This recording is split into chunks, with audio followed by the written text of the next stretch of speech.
sebelumnya teman-teman. Waalaikumsalam warahmatullahi wabarakatuh. Semua perkenalkan, kami dari kelompok 5 yang beranggotakan pertama Abdul Aziz Muhammad Zohri dengan NPM 2183020, saya sendiri Alfaiza Umal dengan NPM 2183006, dan yang terakhir adalah Elizabeth Situmorang dengan NPM 2183021 akan menjelaskan mengenai teori perilaku, managerial grade, sistem dalam bertugas.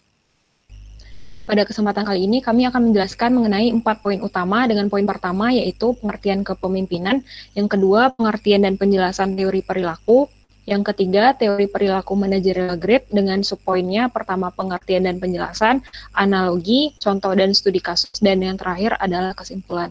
Untuk slide selanjutnya akan dijelaskan oleh rekan saya Abdul Aziz. Ya, terima kasih buat waktunya. Ya, saya akan menjelaskan yang pertama pengertian kepemimpinan. Kepemimpinan adalah kemampuan seseorang mempengaruhi dan memotivasi orang lain untuk melakukan sesuatu sesuai tujuan bersama dalam situasi dan kondisi tertentu. Kepemimpinan meliputi proses mempengaruhi dalam menentukan tujuan organisasi, motivasi pengikut untuk mencapai tujuan, serta mempengaruhi untuk memperbaiki kelompok dan budayanya.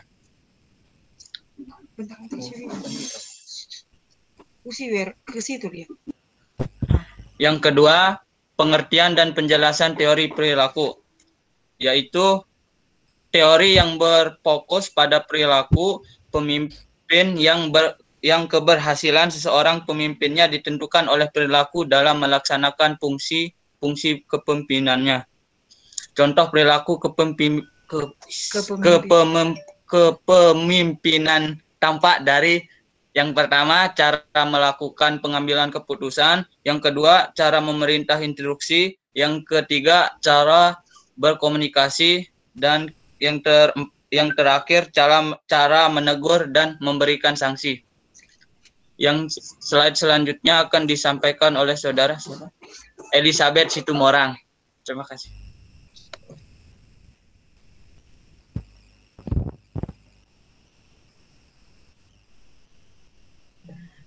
Baik, yang ketiga itu ada teori perilaku managerial grade atau Robert R. Blake dan Jane S. Mount, menjelaskan bagaimana pemimpin mampu membantu organisasi atau tim mencapai tujuan melalui dua faktor, yaitu pengertian pada produksi atau tugas dan perhatian pada orang atau hubungan antara anggota dalam tim. Hal ini mengacu pada bagian pemimpin menghadapi orang-orang atau anggota tim dalam organisasi secara bersama untuk mencapai tujuan bersama.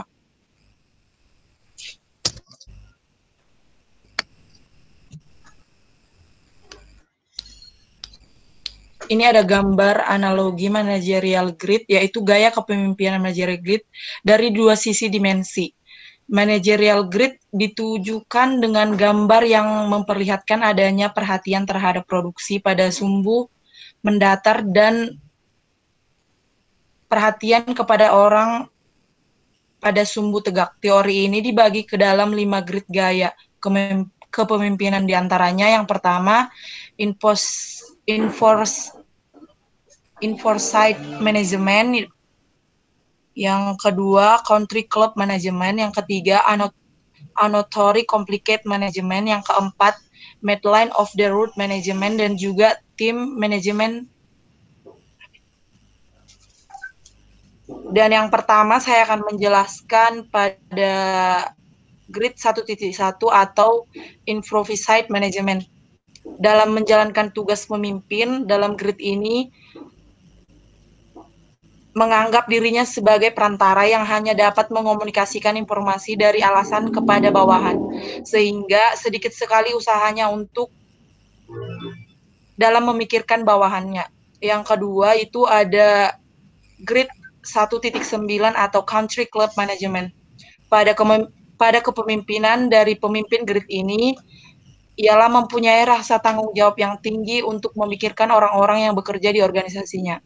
Tetapi pemikirannya mengenai produksinya rendah. Pemimpin ini berusaha menciptakan suasana lingkungan yang Semua orangnya bisa bekerja dengan rileks, bersahabat, dan bahagia dalam organisasinya. Lalu pada grid 9.1 atau Anatory Complicate Management, pemimpin dinilai menjalankan tugas secara otokratis. Pemimpin semacam ini hanya mau memikirkan tentang usaha peningkatan efisiensi pelaksanaan kerja.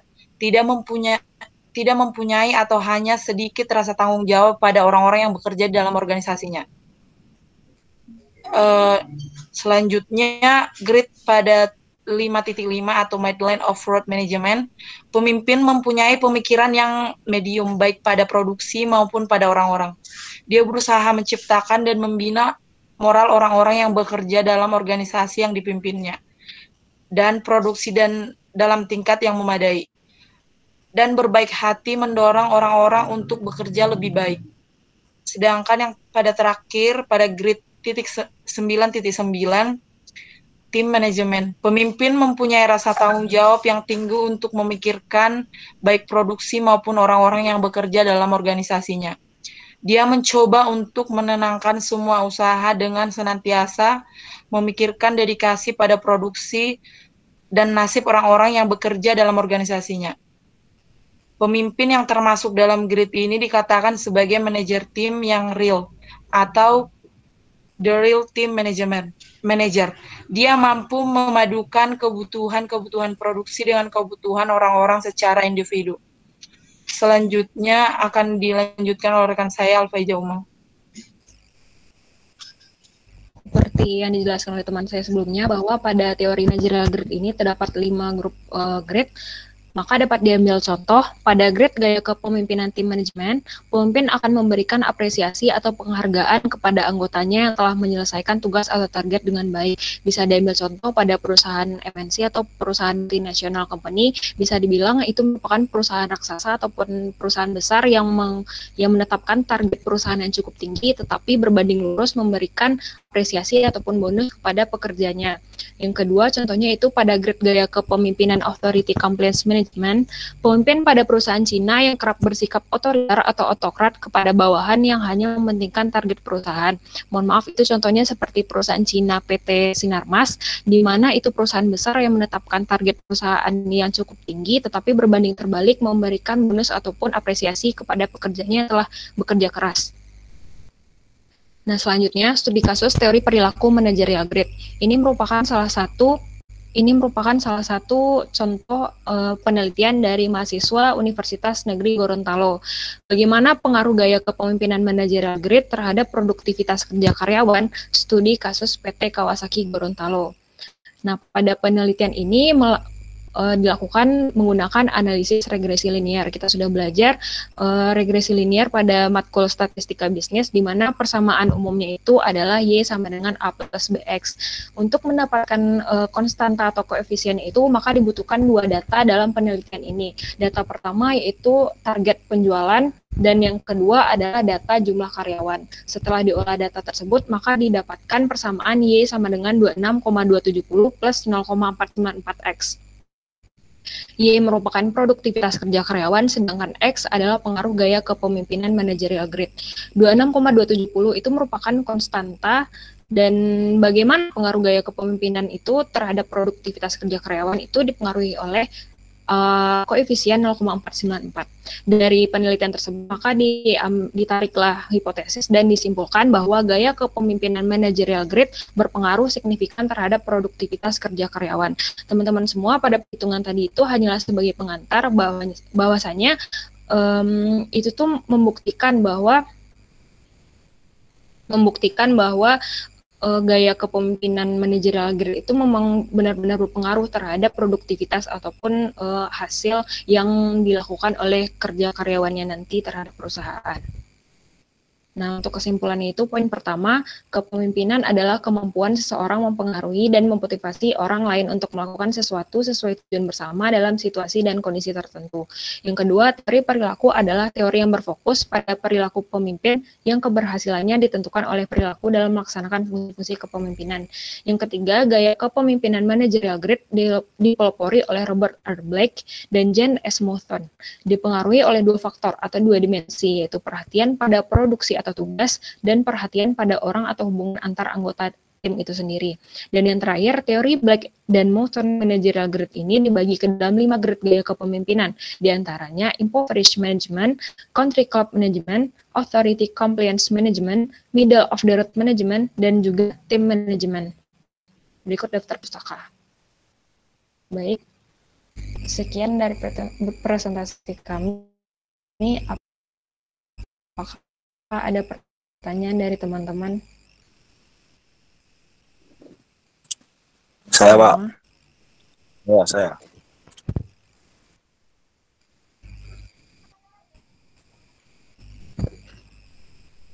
Silakan, Yunus. Itu boleh balikin slide yang sebelum kesimpulan tadi, Jah, yang kamu bacain tadi.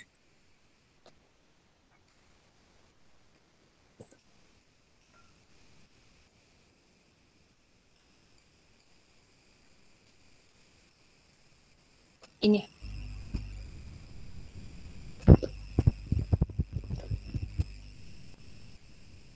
Ini kan Yunus. Bentar-bentar, di punyaku nge-lag nih. Bentar, sinyalnya putus-putus soalnya. Ya, itu. Ini langsung dipertanyain atau nunggu yang lain? Enggak, langsung nanya dulu aja. Oke.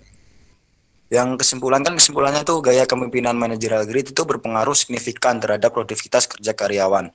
Ya di sini memang efektif untuk produktivitas, tapi di sini tuh lebih efisien nggak sih waktu itu ke karyawan produktivitas muncul, tapi karyawan itu bahagia atau gimana gitu kan, harus ada reward enggak, ada apa gitu mah di situ maksudnya.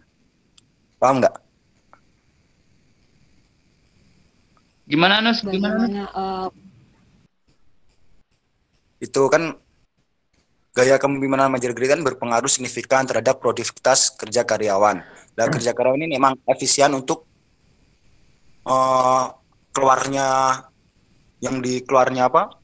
produksi yang di perusahaan. Tetapi itu karyawan dalam perusahaan itu bisa bahagia bahagia atau nyaman dengan gaya kepemimpinan ini. Terus kalau ada apakah ada reward dari pemimpin ke karyawan yang misalnya kayak setiap bulan ada karyawan yang terbaik atau yang apa gitu.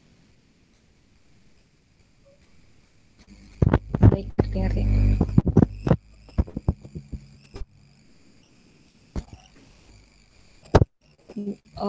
Pertanyaannya kita tampung dulu aja ya. Teman-teman ada yang mau bertanya lagi?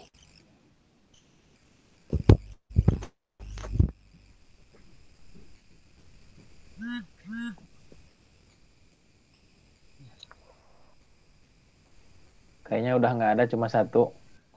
Jawab aja, Al-Faiza Umal. Silahkan kelompoknya. Izin menjawab dari pertanyaan Yunus tadi kan, dari hasil studi kasus itu kan kesimpulannya bahwa teori managerial grid itu berpengaruh signifikan terhadap produktivitas kerja. Nah, sebenarnya kesimpulan itu hanya membuktikan dari teori yang dijelaskan oleh Elizabeth sebelumnya. Kan ada 5 teori kepemimpinan dari managerial grid. Nah, semisal kita ambil contoh dari tim manajemen itu kan antara produktivitas dengan hubungan pemimpin dengan karyawannya itu kan sangat tinggi di bagian tim manajemen. Berarti dari situ tuh bisa kita ambil contoh bahwa semisal produksinya tinggi, berarti kebahagiaan dari pekerjaannya itu juga tinggi gitu.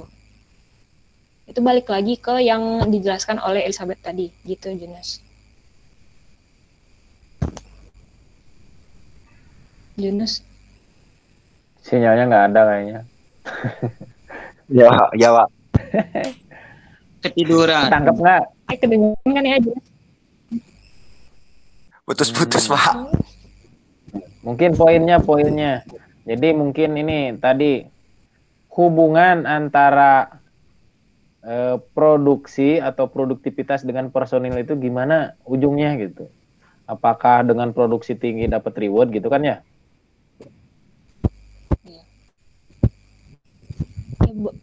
Jinus. Ya, Pak. Jinus. Jadi yang kesimpulan tadi itu berdasarkan dari yang dijelaskan oleh Elizabeth tadi, kan ada 5 teori ada 5 grup grid-nya itu.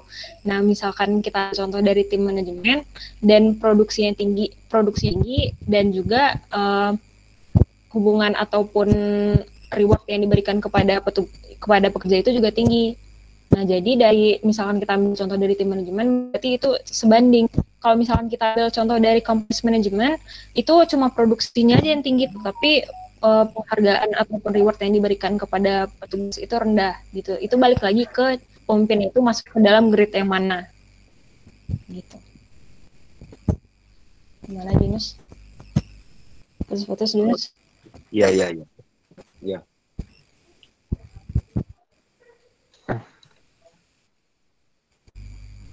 Oke, sip.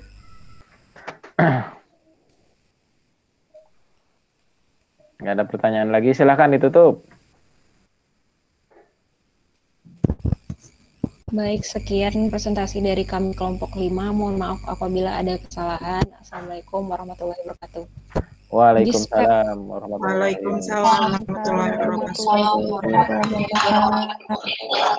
Waalaikumsalam warahmatullahi wabarakatuh.